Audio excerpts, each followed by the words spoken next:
ಇದು rise of Satish ಆಗಲಿ ಅನ್ನೋ ಆಸೆ ನನಗೆ ಆಗುತ್ತೆ ಕೂಡ. ಅದರದ್ದು ಎಲ್ಲ ಲಕ್ಷಣಗಳು ಕಾಣ್ತಾ ಇದೆ. ನಮ್ಮ ಕನ್ನಡದವ್ರು ನಾವು ಯಾರಿಗೂ ಏನು ಕಡಿಮೆ ಇಲ್ಲ ಅನ್ನೋದಕ್ಕೆ ಇವತ್ತು ನಮ್ಮ ಕನ್ನಡಿಗ ಈ ಸಿನಿಮಾನ ತೆಲುಗು ಮತ್ತು ತಮಿಳಲ್ಲೂ ಕೂಡ ಹೋಗಿ ನಿಂತು ರಿಲೀಸ್ ಮಾಡ್ತಾ ಇರೋದು ಇಡೀ ಕನ್ನಡಿಗರಿಗೆ ಹೆಮ್ಮೆ. ನಾನೊಬ್ಬ ಕನ್ನಡಿಗನಾಗಿ ತುಂಬ ಹೆಮ್ಮೆ ಪಡ್ತೀನಿ. Thank you sir. ನಮ್ಮ ಕನ್ನಡ, ನಾನು ಯಾವತ್ತೋ ಒಂದು ಸತಿ ಹೇಳಿದ್ದೆ, ಕನ್ನಡಿಗರಂದರೆ ತಮಾಷೆ ಅನ್ಕೋಬೇಡಿ, ಕನ್ನಡಿಗರನ್ನ ಅಲ್ಗಳಿಬೇಡಿ ಅಂತ. ಕನ್ನಡಿಗರು ಯಾವುದಕ್ಕೂ ಕಡಿಮೆ ಇದೆ ಅಂತ ಮತ್ತೆ ಮತ್ತೆ ತೋರಿಸ್ತಾನೆ ಇದ್ದೀವಿ. ಸೊ ಹಂಗಾಗಿ ನನಗೆ ಅದ್ರ ಬಗ್ಗೆ ತುಂಬ ಖುಷಿ ಇದೆ. ಸತೀಶ್ನ ನಾನು ಯಾಕೆ ತುಂಬ ಇಷ್ಟಪಡ್ತೀನಿ ಅಂದರೆ, ನಮ್ಮಂಗೆ ತುಂಬ ಕಷ್ಟಪಟ್ಟು ಜೀವನದಲ್ಲಿ ತುಂಬ ನೊಂದು ನಾವೆಲ್ಲ ನಿಮಗೆ ಈ ಥರ ಕಾಣಿಸ್ತಿರ್ತೀವಿ, ಬಟ್ ಒಳಗಡೆ ತುಂಬ ನೊಂದಿರ್ತೀವಿ. ಪ್ರತಿ ಸರಿ ನಾವು ಮಾತಾಡೋವಾಗಲೂ ಒಂದು ಒಳ್ಳೆ ವಿಷಯನ ಇಟ್ಕೊಂಡು ಮಾತಾಡ್ತಾ ಇರ್ತೀವಿ, ಆದರೆ ಒಳಗಡೆ ತುಂಬ ನೋವಲ್ಲಿರ್ತೀವಿ. ಅದು ಸತೀಶ್ ಮಾತಾಡುವಾಗ ಗೊತ್ತಾಗ್ತಾ ಇತ್ತು, ಆ ಜೋಶು, ಆ ಹಠ, ನಾನು ಸಾಧನೆ ಮಾಡಬೇಕು ಮತ್ತು ನಮ್ಮ ಕನ್ನಡಿಗರಿಗೆ ನಾನೊಬ್ಬ ಕನ್ನಡಿಗನಾಗ ಒಂದು ಒಳ್ಳೆ ಸಿನಿಮಾ ಕೊಡಬೇಕು ಅನ್ನೋದು ಅದು ಯಾವಾಗಲೂ ನಮ್ಮಲ್ಲಿ ಆ ತುಡಿತ ಇದ್ದೇ ಇದೆ. ಹಾಗಾಗಿ ನಾನು ಇಡೀ ಆ ಟ್ರೈಲರ್ನ ನೋಡಿದಾಗ ನನಗೆ ಅಂದೇ ಖುಷಿ ಆಯಿತು. ಅಂದರೆ ಎಸ್, ಒಂದು ಒಳ್ಳೆ ಸಬ್ಜೆಕ್ಟ್ನ ಮತ್ತೆ ತರ್ತಾ ಇದ್ದೀವಿ. ಯಾವಾಗಲೂ ಬೇರೆ ಬೇರೆ ಭಾಷೆಗಳಿಗೆ ಹೋಲಿಸಿ ಅದರಲ್ಲಿ ಆ ಥರ ಸಬ್ಜೆಕ್ಟ್ ಬಂತು, ಇದರಲ್ಲಿ ಈ ಥರ ಸಬ್ಜೆಕ್ಟ್ ಬಂತು ಅನ್ನೋ ಟೈಮಲ್ಲಿ ಒಳ್ಳೆ ಸಬ್ಜೆಕ್ಟ್ಗಳು ರೈಸ್ ಆಗ್ತಾ ಇದೆ ಅನ್ನೋ ಖುಷಿ ನನಗೆ ತುಂಬ ನನಗೆ ಮನಸ್ಸಿಗೆ ಖುಷಿ ಕೊಡ್ತಿದೆ, ನೆಮ್ಮದಿ ಆಗ್ತಾ ಇದೆ. ಇಡೀ ಇದೊಂದು ರೈಸ್ ಆಫ್ ಅಶೋಕ ಅನ್ನೋಕ್ಕಿಂತ rise of Satish and team ಅಂತ ಆಗಲಿ, ಇವರೆಲ್ಲ ಸೇರಿ ಒಂದು ದೊಡ್ಡ ಮಟ್ಟಕ್ಕೆ ನಿಂತ್ಕೊಳ್ಳಿ ಅನ್ನೋ ಆಸೆ ನನಗಿದೆ. As it is music director ಇಲ್ಲೇ ಪ್ರೂವ್ ಮಾಡಿಬಿಟ್ಟಿದ್ದಾರೆ. ಸೊ ಹಂಗಾಗಿ ಡೈರೆಕ್ಟರ್ ಆತ್ಮಕ್ಕೆ ಶಾಂತಿ ಕೋರ್ತಾ ಮಾಡಿದಂಥ ಎಲ್ಲ ಕಲಾವಿದರು, ನಮ್ಮ ಸಂಪತ್ ಆಗ್ಬೋದು, ಶೆಟ್ಟಿ ಆಗ್ಬೋದು, ಡ್ರ್ಯಾಗನ್ ಆಗ್ಬೋದು, ಇವರೆಲ್ಲ ಏನು ಆ್ಯಕ್ಟ್ ಮಾಡಿದ್ರೆ ನಿಮಗೆಲ್ಲ ಒಬ್ಬರು ಫೈಟ್ರು. ನಮ್ಮ ಸಪ್ತಮಿ ಗೌಡ ಸೋಲೋ ಫೈಟ್ರು. ನಾನು ಅವ್ರ ಡೈಲಾಗ್ನ ತುಂಬ ಇಷ್ಟಪಡ್ತೀನಿ. ಏಯ್ ಡ್ಯಾಶ್ ಸಿನಾ, ನಿಂಗೆ ಐತೆ ಕಣೋ ನಿನಗೆ ಅನ್ನೋದು. ನನಗೆ ನಿಮ್ಮ ಮನೆ ಋಣ ಹೆಂಗಿದೆ ಅಂದರೆ, ಉಮೇಶ್ ಅಣ್ಣನ ಪಾತ್ರನೇ ಕಿಶೋರ್ ಅವ್ರು ಮಾಡಿದ್ದು ದುನಿಯಲ್ಲಿ, ಅದು ಯಾರಿಗೂ ಗೊತ್ತಿಲ್ಲ. ಇವತ್ತು ಅದನ್ನು ಹೇಳ್ತೀನಿ. ಹಂಗಾಗಿ ನಮ್ಮ ದುನಿಯಾನ ನಿಂತ್ಕೋಬೇಕಾದ್ರೆ ಕಿಶೋರ್ ಸರ್ ಮಾಡಿದ ಪಾತ್ರ ಉಮೇಶ್ ಅಣ್ಣನ ಪಾತ್ರನೇ. ಅವ್ರು ಅವತ್ತಿಗೂ ಸೂಪರ್ ಕಾಪು, ಯಾವತ್ತಿದ್ರು ಸೂಪರ್ ಕಾಪು. ಅವರು ಒಂಥರ ಸಿಂಹ ಸ್ವಪ್ನ ಇದ್ದಂಗೆ. ಕೆಲವ್ರಿಗೆಲ್ಲ ಅವ್ರ ಹೆಸರು ಹೇಳಿದ್ರೆ ಎರಡು ಕಡೆನೂ ತಿರುವು ಹಾಕ್ಕೊಂಡು ಆ ಕಡೆ ತಿರ್ಕೊಂಡು ಮಲ್ಕೊಂಡಂಥ ಇವತ್ತು ಎಷ್ಟೋ ಜನ ಇದ್ದಾರೆ. ಸೊ ಹಂಗಾಗಿ ನೀವು ನಮಗೆ ಅವತ್ತು ನಿಮ್ಮ ಪಾತ್ರನ ನಮ್ಮ ಸಿನಿಮಾಲಿ ತಂದು ನೀವು ಕೊಟ್ಟಂಥ ಕೆಲವು ಹಿಂಟ್ಸ್ನ ಇಟ್ಕೊಂಡು ನಾವು ಸಿನಿಮಾ ಮಾಡಿದ್ವಿ. ಹಾಗೆ ನಾವು ನಿಮ್ಮ ಋಣ ತೀರ್ಸೋಕ್ಕಾಗಲ್ಲ. ಆದರೆ ನಿಮ್ಮ ಮಗು ಜೊತೆ ಒಂದ್ಸರಿ ಆ್ಯಕ್ಟ್ ಮಾಡೋಕ್ಕೆ ನಾನು ಇಷ್ಟಪಡ್ತೀನಿ. ಯಾವತ್ತಾದರೂ ಒಂದು ಒಳ್ಳೆ ಕತೆ ಮಾಡಿದಾಗ ಖಂಡಿತವಾಗ್ಲೂ ನಾನು ಕೇಳ್ತೀನಮ್ಮ, ನನಗೆ ನೀನು ನಮ್ಮ ಥರ ಸ್ಟೈಲ್ ಹೀರೋಯಿನ್, ನೀನು ಡ್ಯಾಶ್ ಡ್ಯಾಶ್ ಡ್ಯಾಶ್ ಡ್ಯಾಶ್ ಡೈರೆಕ್ಟಾಗಿ ಹೊಡೆದೇ ಬಿಡೋದೆ ಅದ ಕಡೆ. ಗೊತ್ತಲ್ಲ ಸಪ್ತಮಿ ಗೌಡ ಡೈಲಾಗು, ಏ ಡ್ಯಾಶ್ ಸೀನಾ ಗೊತ್ತಲ್ಲ ನಿಂಗೆ ಅಂತ. ಹಂಗೆ ಖುಷಿ ಅನಿಸುತ್ತೆ ನನಗೆ.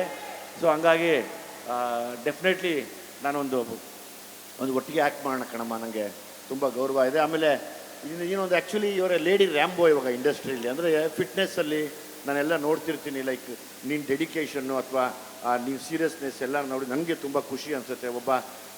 ಒಬ್ಬ ನಟಿಗೆ ಬೇಕಾಗಿರುವಂಥ ಎಲ್ಲ ಶ್ರದ್ಧೆ ಮತ್ತು ಅದರದ್ದು ಗಮನ, ಅಂದರೆ ನಾನು ಹೆಂಗಿರಬೇಕು ಅನ್ನೋದನ್ನು ಯಾವಾಗಲೂ ನಾನು ವಾಚ್ ಮಾಡ್ತಿರ್ತೀನಿ ಫೋನಲ್ಲಿ. ಸೊ ಹಂಗಾಗಿ ಇದು ಹಂಗೆ ಕಂಟಿನ್ಯೂ ಆಗಲಿ. Like again you will become a super star one day, don't worry. ಹಾಗೇ ಆಗುತ್ತೆ ಅದು. ಆ ಕಾಲ ಹತ್ರ ಬರ್ತಾ ಇದೆ ಅಂದ್ಕೊಳ್ಳೋಣ. ಯಾವಾಗಲೂ ಒಳ್ಳೆಯದೇ ಬಯಸೋಣ, ಒಳ್ಳೆಯದನ್ನು ಅಂದ್ಕೊಳ್ತಾ ಇರೋಣ, ಎಲ್ಲ ಒಳ್ಳೆಯದೇ ಆಗುತ್ತೆ. ನನಗೆ ನಿಮ್ಮ ತಂದೆಯವ್ರ ಮೇಲಿರುವಂಥ ಅದೊಂದು ದೊಡ್ಡ ಋಣ. ಗೊತ್ತಿಲ್ಲ, ಒಂದು ದಿವಸ ನಿಮ್ಮದು ಒಂದು ಕತೆ ಮಾಡಬೇಕು ಅಂತ ಆಸೆ ನನಗೆ. ನಾವು ನಿಮ್ಮ ಮನೆಗೆ ಬರ್ತೀವಿ, ಒಂಚೂರೆಲ್ಲ ಒಂದಷ್ಟು ಹಿಂಟ್ಸ್ ಕೊಡಿ. ಕಟಿಂಗ್ ಪ್ಲೇಯರ್ ಹಿಡ್ಕೊಂಡು ಅಲ್ಲಿ ಕಿತ್ತಾಗ್ತಾ ಇದ್ದಿದ್ದು, ಬೂಟ್ ಕಾಲಲ್ಲಿ ಬಂದ್ಬಿಡ್ತೀನಿ ಗೋಳಿ ಮಕ್ಕಳ ಅಂತ ಇದ್ದಿದ್ದು, ಅದೆಲ್ಲ ನಾವು ನೋಡ್ತಿದ್ದೀವಿ. ಅದೇನೋ ಹೆಸರಿಟ್ಟಿದ್ರೆ ಅದಕ್ಕೆ ಆಪ್ರೇಷನ್ ಅದೇನೋ ಇಟ್ಕೊಂಡಿದ್ರು, ಅದೇನೋ ಮರ್ತೋಗಿದ್ರೆ, ಅದು ತುಂಬ ಚೆನ್ನಾಗಿದೆ ಅದು. ಸೊ ಹಂಗಾಗಿ ನಾವು ಬರ್ತೀವಿ, ನಾವು ಬಂದು ನಿಮ್ಮ ಹತ್ರ ಮಾತಾಡ್ತೀನಿ. ಇಡೀ ಟೀಮು ಇವತ್ತು ನನಗೆಲ್ಲದಕ್ಕಿಂತ ಹೆಚ್ಚಾಗಿ ಸತೀಶ ಹೊತ್ಕೊಂಡಿರೋವಂಥ ಹೊರೆ ನಾನು ಸುಮಾರು ವರ್ಷದಿಂದ ನೋಡ್ತಾ ಇದ್ದೀನಿ. ಸತೀಶನ ಮೇಲೆ ಯಾವಾಗಲೂ ತುಂಬ ದೊಡ್ಡ ಹೊರೆ ಇದೆ. ಅಂದರೆ ನಾನು ಬೆಳೆದು ನನ್ನ ಜೊತೆಯಲ್ಲಿರೋರನ್ನ ಬೆಳೆಸಬೇಕು ಮತ್ತು ಜೊತೆಯಲ್ಲಿರೋರಿಗೆ ಒಳ್ಳೇದಾಗಬೇಕು ಅಂತ ಬಯಸುವಂಥ ಒಂದು ಒಳ್ಳೆಯ ಜೀವ ಇದು.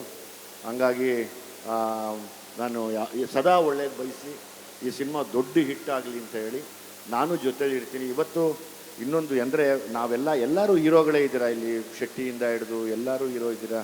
ನೀನಾಗಲಿ ಯೋಗಿ ಆಗಲಿ, ಆದಷ್ಟು ಕೆಲವು ವಿಷಯಗಳಿಗೆಲ್ಲ ಒಂದಾಗಿ ನಾವು ಮತ್ತೆ ನಿಂತ್ಕೊಂಡು, ಆ್ಯಸ್ ಇಟ್ ಈಸ್ ನಮ್ಮ ಹೆಡ್ ಮಾಸ್ಟರ್ ಇಲ್ಲೇ ಇದ್ದಾರೆ. ಸೊ ಹಂಗಾಗಿ ಅವ್ರ ಪನಿಷ್ಮೆಂಟ್ ತುಂಬ ಮಣ್ಕಾಲೆಲ್ಲ ಉಳಿಸ್ಬಿಟ್ಟಿದ್ರು ನಮ್ಮನ್ನು.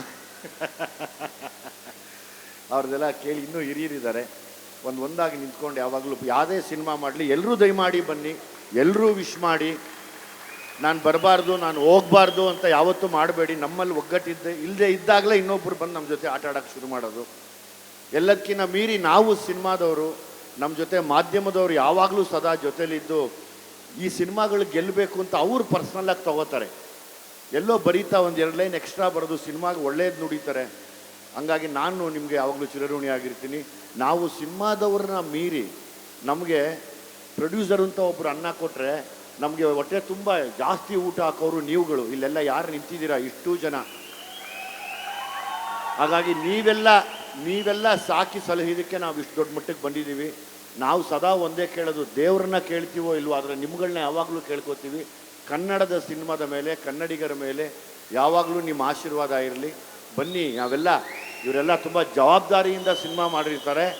ಸುಮ್ಮನೆ ಈಗೆಲ್ಲ ಕಾಲ ಹೆಂಗೆ ಅಂದರೆ ಕಮೆಂಟ್ ನೋಡಿ ಕಮೆಂಟಿಗೆ ಕೌಂಟ್ರ್ ಕೊಟ್ಟು ಬದುಕುವಂಥದ್ದಲ್ಲ.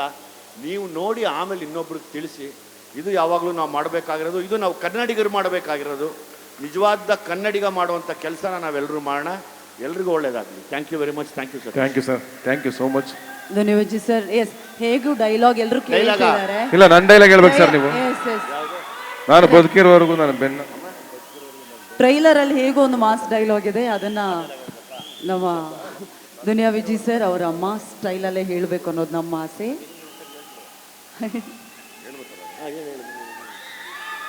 ನಾನೊಂದು ಡೈಲಾಗ್ ಹೇಳಿಸ್ತೀನಿ ಈಗ. ನಾನು ಬದುಕಿರೋವರೆಗೂ ನನ್ನ ಬೆನ್ನಲ್ಲ, ನಂದೊಂದು ಕೂದಲು ಬಗ್ಗಲ್ಲ.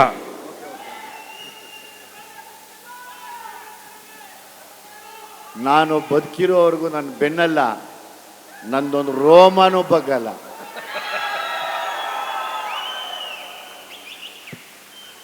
ನೀನು ಬಾ ಅಂದರೆ ನಾನು ಬರ್ತೀನೋ ಇಲ್ವೋ,